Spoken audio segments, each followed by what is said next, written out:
Bienvenue sur mon tutoriel numéro 180 et aujourd'hui on va parler de l'index colon store. Les index colon store. Les index colon store vont trier par colonne et non par ligne comme un index cluster ou non cluster.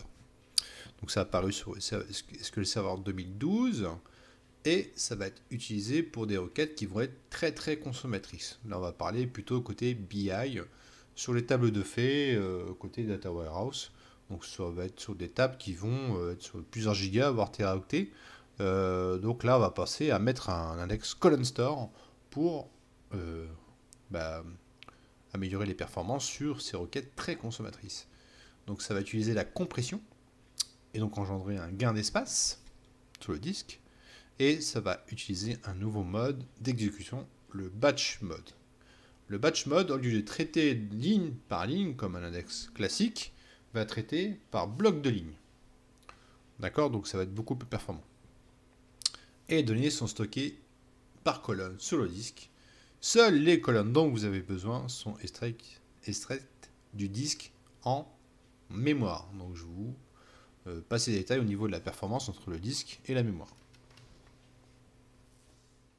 Alors pour la mise en place de cette démo, il faut télécharger sur la base AdventureWorks DataWare 2016 sur ce lien. D'accord? Il faut la télécharger et la restaurer. Elle est ici, donc j'ai pris la 2016, on peut prendre aussi la 2017 qui est disponible.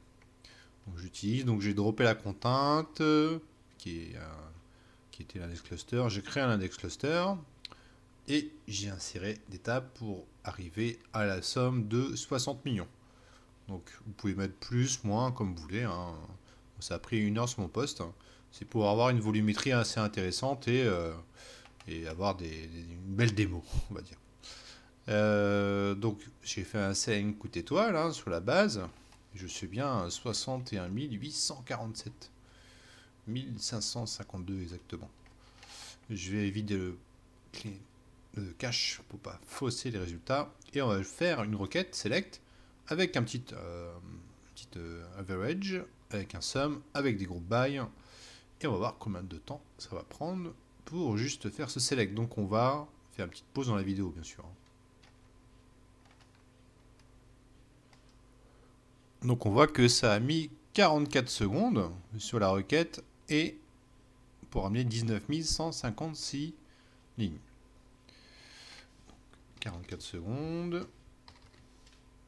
Et si on regarde le plan d'exécution, on est parti sur... Pardon, excusez-moi. On va agrandir un peu la fenêtre pour que ce soit plus pratique pour la vision. Donc on est parti sur un index cluster à l'index scan. D'accord? Sur les deux. 1, 2. Ok. Bon, on va créer... on va avoir deux cas. On va avoir un cas où on va créer deux index non cluster pour couvrir les deux requêtes ici. D'accord? Ou avec un include. Et on va faire aussi un index non cluster sur deux colonnes. Ok? Et en même temps, on va jouer aussi la création d'un nom d'un colon store. Donc, create non cluster colon store index sur la même colonne. Donc, je vais remettre la vidéo en pause parce que ça va prendre aussi pas mal de temps lors de la création de ces trois index parce qu'il y a 61 millions de lignes, donc ça va prendre un peu de temps.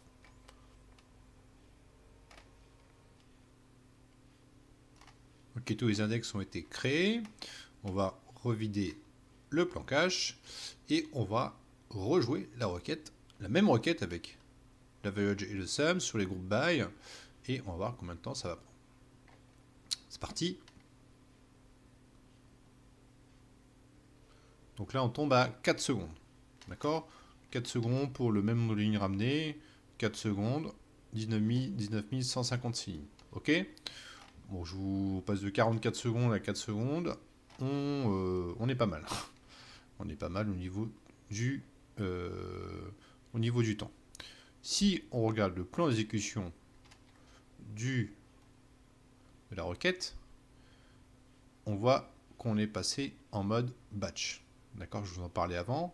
Donc on est en mode batch quand on est sur l'index colon store. Vous voyez ici qui est ici. Ici on regarde sur la table, on fait un refresh de la table et on a l'index cluster ici. Vous voyez que l'icône est un peu différente par rapport à l'index cluster ou non cluster. Ok.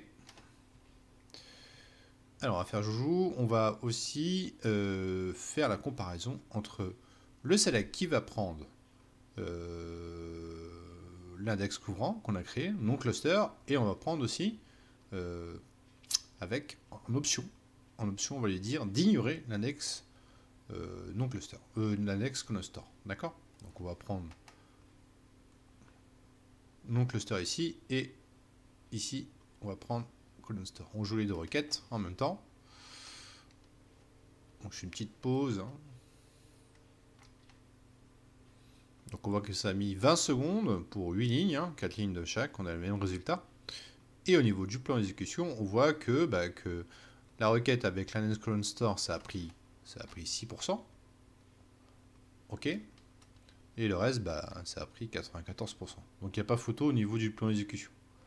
D'accord. La requête avec le column store, ça a pris 1 seconde. Et pour le reste, avec l'index non cluster, ça a pris 19 secondes. D'accord. Vous voyez donc la puissance de l'index column store dans le cas où il y a une forte volumétrie et aussi dans le cas où on fait beaucoup d'agrégats sur ce genre de requête.